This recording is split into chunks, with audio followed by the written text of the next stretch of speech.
नमस्कार दोस्तों, स्वागत है आप सभी का। मेरा नाम अभिषेक है और हम देख रहे हैं क्लास 10 के लिए पूरा मैथ्स मैं आपको पढ़ा रहा हूँ जिसमें ट्रिग्नोमेट्री के फर्स्ट पार्ट को मैंने ख़त्म कर दिया है। अब मैं सेकंड पार्ट की ओर बढ़ रहा हूँ यानी हाइट एंड डिस्टेंस आपको पढ़ाने जा रहा हूँ। तो लगातार बने रहिए, अपने आप को मजबूत बनाते रहिए और लेक्चर्स को देखते रहिए, ध्यान से देखिए, अपने कॉपी में हर चीज़ को नोट कीजिए, किसी चीज़ को छोड़िए नहीं क्योंकि यही आपके एग्ज़ाम में जो है काम आएगा। और जैसे-जैसे आप सीखते चले जाएँगे, वैसे-वैसे आपको मैथ्स ईज़ी लगकर चला जाएगा। चलिए बढ़ते हैं आज हाइट एंड डिस्टेंस के ऊपर। तो देखिए सबसे पहले समझेंगे हाइट एंड डिस्टेंस के बारे में कि हमको क्या पढ़ना होता है हाइट एंड डिस्टेंस में। देखिए, मान लीजिए कि अगर आप धरती पे खड़े हैं, तो धरती एक बेसलाइन हो गई। अब बेसलाइन का मतलब क्या हुआ? कि ये एक हॉरिज़ॉन्टल लाइन है। अब इस हॉरिज़ॉन्टल लाइन पे मान लीजिए आप यहाँ से देख रहे हैं। आप मान लीजिए पॉइंट है, ऑब्जेक्ट है, मान लीजिए पॉइंट ऑब्जेक्ट है और किसी ऑब्जेक्ट को ऊपर की ओर आप देख रहे हैं। तो जब आप इसको ऊपर की ओर देखेंगे तो यहाँ से एक लाइन अगर मैं इससे मिला देता हूँ जाके, तो देखिए हॉरिज़ॉन्टल लाइन और इस लाइन के बीच में तो जो ऑब्जेक्ट को आप देख रहे हैं, ठीक है? तो उन दोनों और आपके आँख से जो डिस्टेंस बना इसी को कहते हैं लाइन ऑफ साइट। क्या बोलते हैं? Line of site. और जो इनके बीच में एक एंगल क्रिएट हो रहा है, तो इन दोनों लाइन के बीच में बनने वाला एंगल क्या कहलाता है? तो ये कहलाता है एंगल ऑफ एलिवेशन। तो ये चीज़ें क्लियर हो गई होगी आपको। अब उसी तरह से अगर हम देखें, तो एक और होता है जब आप अभी तो आप नीचे से ऊपर की ओर देख रहे थे। ऐसा भी तो हो सकता है कि अगर मैं ऊपर का एक बेसलाइन ले लूँ, तो अगर मैंने ऊपर से एक बेसलाइन ड्रॉ किया और मान लेते हैं कि आप यहाँ पर हैं और यहाँ से आपने देखना चालू किया और यहाँ पर कोई ऑब्जेक्ट है नीचे की ओर। तो यानी कि नीचे भी मान लीजिए कि ये धरती है, ठीक है? तो यहाँ पर भी एक बेसलाइन होगा, ये भी आपका बेसलाइन है और ये बेसलाइन मान लेते हैं अर्थ है मेरा और ये जो है रूफ है, छत है। तो छत से आप देख रहे हैं किसी ऑब्जेक्ट को, तो अब यहाँ से देखेंगे तो लाइन यहाँ से लेके यहाँ तक ड्रॉ होगा। अब ये ड्रॉ हुआ तो यहाँ पर एक एंगल क्रिएट हुआ, ऊपर से जब हम देख रहे हैं तब की बात कर रहे हैं। तो बेस लाइन से तो ये अब आपका क्या हो गया लाइन ऑफ साइट हो गया। अब इस लाइन ऑफ साइट से और जो रूफ है उसके बेस लाइन से जो एंगल बनता है उसको बोलते हैं एंगल ऑफ डिप्रेशन। क्या बोलते हैं? एंगल ऑफ डिप्रेशन बोलते हैं। अब आप बोलेंगे कि आपने तो 2 लाइन खींचा तो देखिए ये लाइन और ये लाइन बिल्कुल पैरेलल है। तो अगर ये थीटा है तो 100% ये भी थीटा होगा आपका। तो पहले तो आपको समझ जाना चाहिए कि लाइन ऑफ साइट क्या होता है, एंगल ऑफ डिप्रेशन क्या होता है और एंगल ऑफ एलिवेशन क्या होता है। तो ये क्लियर हो गया। अब आइए बढ़ते हैं अपने देखते हैं आप क्वेश्चंस के ज़रिए समझते हैं कि कैसे क्वेश्चंस को डील करते हैं। आपसे बोला है कि the length of a string between a kite and a point on the ground is 85 metre. ठीक है, आप ग्राउंड पर हैं यानी कि आप मैन हैं तो अगर ये आप यहाँ पर ग्राउंड पर हैं और यहाँ से पतंग उड़ा रहे हैं, यहाँ से पतंग उड़ा रहे हैं, तो इधर कहीं आप पतंग उड़ाएँगे, पतंग इधर उड़ा रहे हैं, तो ये जो पतंग है ये काइट है और मैन के बीच की दूरी कितनी दी हुई है? 85 मीटर दी हुई है, यानी ये स्ट्रिंग है जिससे आप रस्सी पकड़ के उड़ा रहे हैं। अब बोलता है कि यहाँ पर एक एंगल थीटा बना रहा है इस तरह से कि जो टैन थीटा का वैल्यू है वो है 15/8।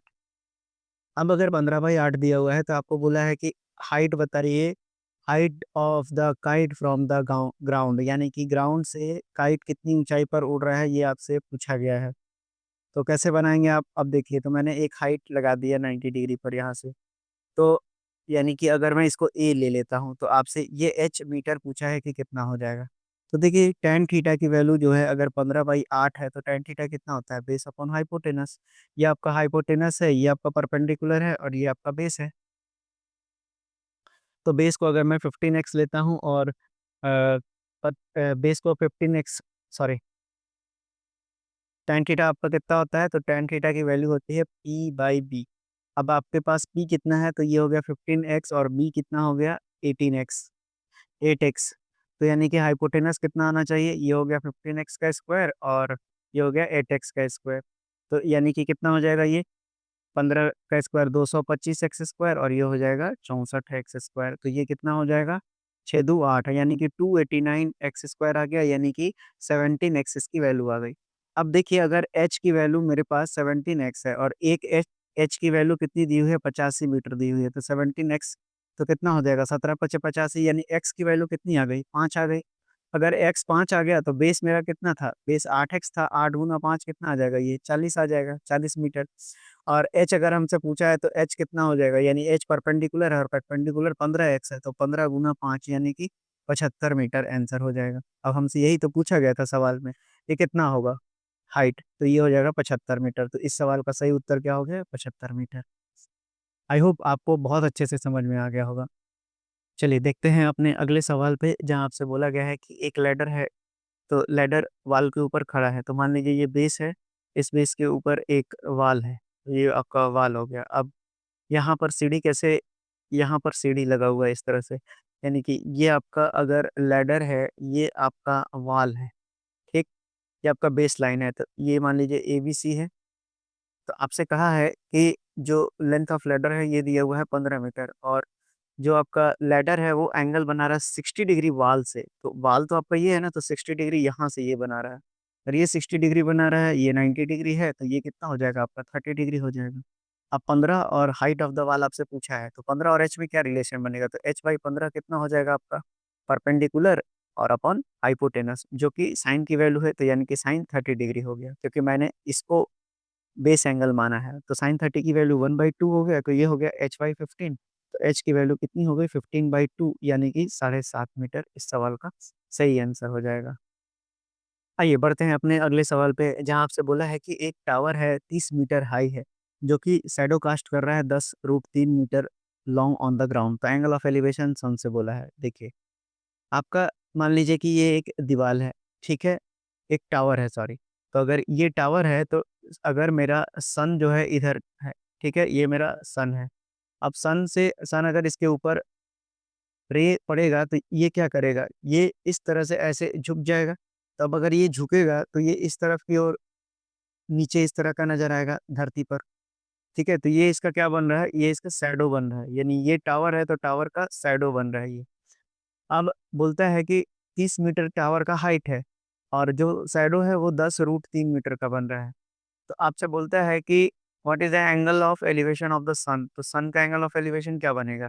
ये थीटा बनेगा। यहाँ से इसको जॉइन कर दिया तो ये बन गया थीटा। तो ये मेरा सन हो गया, ये मेरा टावर हो गया, ये मेरा शैडो हो गया। तो आपसे देखिए, ये परपेंडिकुलर हो गया और ये बेस हो गया, तो टैन थीटा की वैल्यू कितनी हो जाएगी? 30/10√3 हो गया। अब यहाँ पर √3 से मल्टीप्लाई कीजिए, तो ये 10 तिया 30 हो गया। तो ये 30 से 30 कैंसिल आउट हो गया, तो टैन थीटा की वैल्यू हो गई √3। तो √3 किसकी वैल्यू होती है? 60 की होती है, तो टैन 60 हो गया। तो यानी थीटा की वैल्यू कितनी आ गई? 60 डिग्री आ गई। यही आपके इस सवाल का आंसर होगा।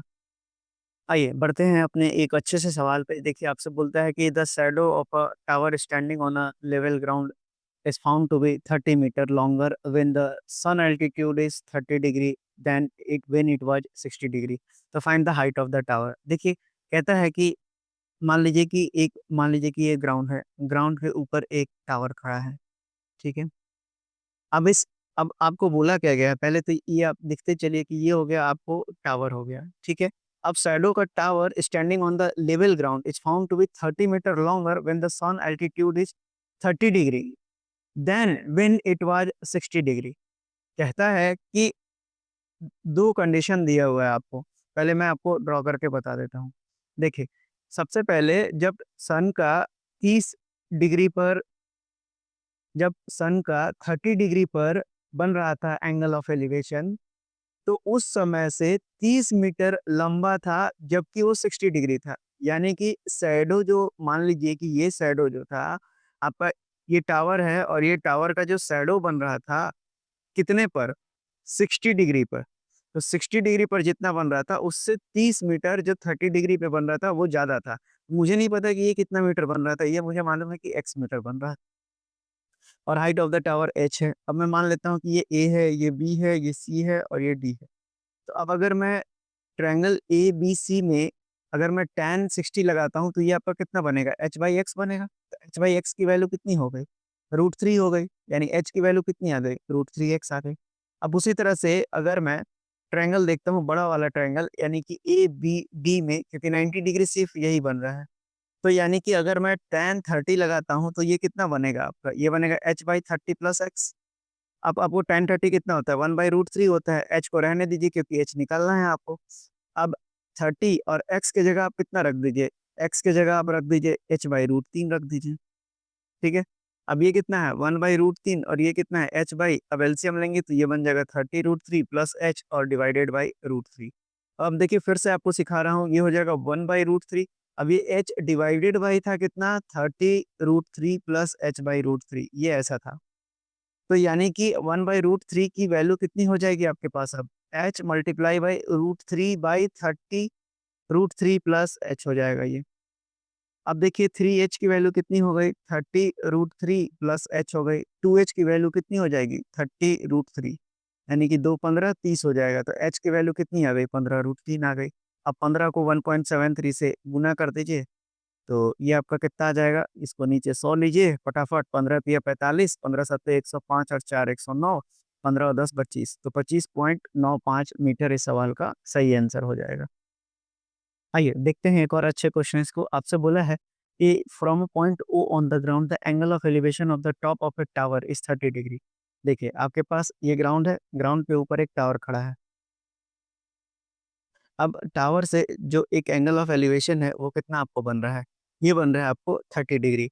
And the top of the flag staff on the top of the tower is 60 degree. देखिए उसके बाद इस टावर के ऊपर भी एक क्या रखा हुआ है आपका, इस टावर के ऊपर भी आपको एक फ्लैग स्टाफ यानी कि झंडा गड़ा हुआ है। तो मान लेते हैं कि ये फ्लैग स्टाफ कितना ऊपर है। अब height of the flag staff तो दिया हुआ है ना 5 मीटर, और टावर का हाइट दिया हुआ नहीं है। ये देखिए मैं लिख देता हूँ, ये आपका टावर है और ये आपका फ्लैग स्टाफ है। तो यानी कि टावर का हाइट h मीटर मान लिया मैंने। अब बोलता है कि जो फ्लैग स्टाफ से ऊपर की ओर हाइट है, वो कितना एंगल ऑफ एलिवेशन बनाया है? वो एंगल ऑफ एलिवेशन बनाया है आपका 60 डिग्री, और ये नीचे वाला कितना बनाया था आपका 30 डिग्री। तो आपसे पूछा गया है कि हाइट ऑफ द टावर बताइए। चलिए हाइट ऑफ द टावर बताएँगे हम लोग। ये हो गया A, ये हो गया B, ये हो गया C और ये हो गया D। देखिए छोटे वाले में अगर देखते हैं ट्रायंगल BCD में, तो tan 30 की वैल्यू कितनी हो जाएगी? ये हो जाएगा h, इसको मान लीजिए x, तो यानी h/x मीटर हो गया। तो यानी कि अगर मैं देखूँ तो 1/√3 की वैल्यू कितनी हो गई h/x, यानी कि x की वैल्यू कितनी हो गई h√3 हो गई। आगे बढ़ते हैं दूसरे कंडीशन को देखते हैं, तो ट्रायंगल ACD में देखते हैं। तो ACD में अगर मैं देखूँ तो जो tan 60 डिग्री है वो कितना हो जाएगा आपका 5 प्लस h/x हो जाएगा। अब tan 60√3 होता है, 5 प्लस h को ऐसे ही रहने दीजिए। x की वैल्यू आपके पास h√3 पहले से है, तो 5 प्लस h की वैल्यू कितनी हो जाएगी 3h, यानी कि 2h की वैल्यू अब कितनी आ गई 5, तो h कितना आ गया 2.5 मीटर, यानी कि टावर की हाइट कितनी है आपका 2.5 मीटर है, और यही इस सवाल का आंसर है। देखते हैं इस अच्छे से सवाल को जो आपके एग्ज़ाम में पूछा जा सकता है। आपसे बोला है कि 2 पिलर हैं इक्वल हाइट के, दोनों रोड के एक दो तरफ खड़े हैं और इक्वली हाइट के हैं। बोलता है कि अगर कोई रोड के पॉइंट में एक पॉइंट है जहाँ से अगर मैं पिलर के ऊपर हाइट से एक लाइन ड्रॉ करूँ और एक इधर से ड्रॉ करूँ, तो 2 एंगल ऑफ एलिवेशन बन रहे हैं जिनका दिया हुआ है 60 डिग्री और 30 डिग्री, और जो रोड है वो दोनों का जो डिस्टेंस है ये कितना है 100 मीटर वाइड दिया हुआ है। तो ठीक है, आप देख लीजिए ये रोड है जो कि चौड़ा है 100 मीटर, और यहाँ पर 2 पिलर दिए हुए हैं जिनका हाइट पूरी तरह से बराबर है। बीच में एक पॉइंट है जहाँ पर कि एंगल ऑफ एलिवेशन एक का बना रहा है 30 डिग्री और दूसरे का बना रहा है 60 डिग्री। तो दोनों पोल का हाइट सेम है, तो ये भी h मीटर होगा, तो ये भी h मीटर होगा। अगर एक की दूरी 100 मीटर है तो दूसरा कितना, अगर टोटल 100 मीटर है तो आपका अगर मैं एक x मानता हूँ तो दूसरा कितना हो जाएगा आपका 100 माइनस x हो जाएगा। अब देखते हैं आगे, अब ये मान लेते हैं कि ये 30 डिग्री है और ये कितना है आपका 60 डिग्री। आप किसी को भी कुछ भी मान सकते हैं, इधर भी 60 डिग्री, इधर भी 30 डिग्री, कोई फ़र्क नहीं पड़ेगा। ये हो गया P1, ये आपका पिलर हो गया P2, अब ये हो गया A, ये हो गया B और ये हो गया C। अब आप देखिए अगर मैं ट्रायंगल कंसीडर करता हूँ P2AB को, तो यहाँ पे tan 30 की वैल्यू कितनी आ जाएगी? तो tan 30 आ जाएगा आपका h/x, यानी कि ये होता है 1/√3, तो ये हो जाएगा h/x, तो x की वैल्यू कितनी हो गई h√3 मीटर। वहीं अगर मैं ट्रायंगल कंसीडर करता हूँ P1CB को, तो tan 60 की वैल्यू कितनी हो जाएगी? तो ये हो जाएगा h/100 माइनस x हो जाएगा। अब tan 60 √3 है, तो h/100 x की जगह आप बैठा दीजिए h√3। ये कितना हो जाएगा 100√3, अब क्रॉस मल्टीप्लाई करते हैं तो 100√3 माइनस h√3 इंटू √3 करेंगे तो 3h हो जाएगा और ये आ जाएगा h, यानी 4h की वैल्यू कितनी हो गई? 100√3 हो गई। तो 4 से 25 बार में चला जाएगा, यानी h की वैल्यू हो गई 25√3 मीटर। अब देखिए अगर h 25√3 मीटर आ गया तो आपको बस 1.73 रखना है और आप हाइट निकाल लेंगे। वहीं अगर x यानी कि कोई भी पिलर से एक दूरी पूछा गया है तो h यानी कि 25√3 हो गया और ये √3 हो गया, यानी 25 या 75 मीटर इस सवाल का सही आंसर हो जाएगा। तो अगर 25 से गुना करना है तो ये आपका हो जाएगा 1.73, नीचे रखिए 100, तो ये आपका आ जाएगा 25 या 75 और 25 या 75 हो गया और 25 सत्ते 175, 175 और 7 182, 25 और 18 कितना हो जाएगा? 25 10 35 और 8 43, यानी 43.25 मीटर जो होगा हाइट आ गया आपका। और जो पॉइंट ऑफ ऑब्जर्वेशन है वो 25 मीटर दूरी है फर्स्ट पिलर से। तो ये आपका इस सवाल का सही आंसर हो जाएगा। तो अच्छा क्वेश्चन है, इसको 2-3 बार रिवाइंड करके देखिए, आपको समझ में आ जाएगा। आइए बढ़ते हैं अपने अगले क्वेश्चन की ओर, जो सबसे शानदार क्वेश्चनों में से एक है। आप इस क्वेश्चंस के तरीके को ज़रूर ध्यान से देखिएगा, ऐसे क्वेश्चंस आपके एग्ज़ाम में आ सकते हैं। देखिए, बोलता है कि the angle of elevation of an aeroplane from a point on the ground is 60 degree. देखिए, एक प्लेन है, मान लीजिए कि आप धरती पर हैं, ठीक है? अब धरती पर से प्लेन तो कहीं ऊपर उड़ रहा होगा ना, मान लीजिए कि प्लेन कहीं यहाँ पोज़ीशन है, P1। अब बोलता है कि यहाँ से जो प्लेन का पोज़ीशन है P1 से, अब ये जो है यहाँ से एंगल कितना बना रहा है? 60 डिग्री बना रहा है। चलिए, बोलता है 15 सेकंड के बाद, तो 15 सेकंड के बाद फ्लाइट तो आगे बढ़ेगा ना, तो मान लेते हैं कि 15 सेकंड के बाद फ्लाइट यहाँ पर आ गया। ठीक, इसका पोज़ीशन प्लेन का P2 हो गया। अब जो एंगल ऑफ एलिवेशन है वो बदल कर कितना हो गया? 30 डिग्री हो गया। यानी कि अब यहाँ से इसका एंगल ऑफ एलिवेशन कितना बन गया? ये 60 डिग्री था आपका, तो ये अब कितना हो गया? ये 30 डिग्री हो गया। अब ये 30 डिग्री हो गया तो अगर कांस्टेंट हाइट पर है, प्लेन की हाइट क्या दी हुई है? कांस्टेंट दी हुई है, यानी ये h है। तो ये भी कितना दिया हुआ है आपका? h ही दिया हुआ है। अब 1500√3 दिया हुआ है, यानी हाइट कितने हाइट पर उड़ रहा है? तो 1500√3 मीटर और यहाँ पर भी 1500√3 मीटर ही है। तो बोलता है कि स्पीड ऑफ प्लेन बताइए, प्लेन का आपको स्पीड बताना है कि वो कितने किलोमीटर प्रति घंटे की रफ्तार से उड़ रहा है। चलिए देखते हैं, तो आपको पता है कि स्पीड कितना होता है? स्पीड डिस्टेंस बाय टाइम होता है। तो आपके पास टाइम तो दिया है ना 15 सेकंड, क्योंकि यहाँ से यहाँ जो टाइम लगा है वो 15 सेकंड लगा है। तो यानी कि हमारा काम है डिस्टेंस निकालना, यानी P1 और P2 की दूरी निकालना है। अब हम मान लेते हैं ये A है, ये B है और ये C है। तो पहला ट्रायंगल अगर हम कंसीडर करते हैं तो ये हो जाएगा P1BA। अब यहाँ पर अगर मैं tan 60 लगाता हूँ तो कितना हो जाएगा? h यानी 1500√3 और बटे अगर ये दूरी मेरा कितना है? x है और यहाँ से यहाँ तक की दूरी मेरी कितनी है? y है। तो अब अगर tan 60 कितना होता है? √3 होता है, तो ये कितना हो जाएगा? 1500√3 और डिवाइडेड बाय कितना हो जाएगा? x। तो √3 बराबर कितना हो जाएगा? 1500√3/x। तो √3 से √3 को काट दिए तो x की वैल्यू कितनी आ गई? 1500। तो 1500 मीटर आ गया। अब देखिए अगर दूसरा ट्रायंगल मैं लेता हूँ P2CA, तो tan 30 की वैल्यू कितनी हो जाएगी आपका? 1500√3 और divided by x plus y हो जाएगा। अब x कितना है आपका? ये हो गया 1500√3 और x की वैल्यू कितनी है? 1500 है और y हमको तो निकालना ही निकालना है। तो अगर मैं यहीं पर सॉल्व कर दूँ, तो ये कितना हो जाएगा? tan 30 होता है 1/√3, ये कितना आ जाएगा आपका? 1500√3 डिवाइडेड बाय 1500 और प्लस y हो जाएगा। अब 1500 प्लस y की वैल्यू कितनी हो जाएगी क्रॉस मल्टीप्लाई करने पर? ये हो जाएगा 1500 और इंटू 3 हो जाएगा, यानी कि 4500 हो गया। तो y की वैल्यू कितनी हो गई? 4500 में से 1500 को घटा दीजिए। अभी ये कितना आ जाएगा आपका? 45 में से 15 जाएगा तो यानी कि 3000 मीटर आ गया। तो बस आपको क्या करना है? 3000 मीटर आ गया, यानी स्पीड में डिस्टेंस कितना आया मेरा? 3000 मीटर और टाइम 15 सेकंड दिया हुआ था, 15 दूना के 30, 200 मीटर पर सेकंड मेरा आ गया। लेकिन ये इस सवाल का उत्तर नहीं है, आपसे पूछा गया किलोमीटर पर आवर में कितना होगा। तो आपको पता है कि अगर मुझे मीटर पर सेकंड से किलोमीटर पर आवर में जाना है तो 18/5 से गुना करना पड़ेगा। तो ये हो जाएगा 5 चौके 20, 18 चौक 72, यानी कि 720 किलोमीटर प्रति घंटे की रफ्तार से प्लेन हवा में उड़ रहा है। ये एक बहुत ही शानदार क्वेश्चनों में से एक है, जो आपको बार-बार अगर एक बार में समझ में नहीं आए तो आप दोबारा रिवाइंड करके देखिए, आपको निश्चित रूप से समझ में आ जाएगा। तो आज के लिए इतने ही रखेंगे, हम इसी तरह से पढ़ते चले जाएँगे और आप अपने आप को मैथ्स में चाहे वीक मानते हैं, चाहे स्ट्रॉन्ग मानते हैं, आप सभी के लिए सीखने के लिए एक अच्छा मौका, आपको एक अच्छा प्लेटफ़ॉर्म मिल रहा है। तो यहाँ पर सीखते चलिए, बढ़ते चलिए। आपको अगर अच्छा लगा हो तो कमेंट बॉक्स में ज़रूर बताइएगा। मिलते हैं आपको जल्दी अगले क्लास में।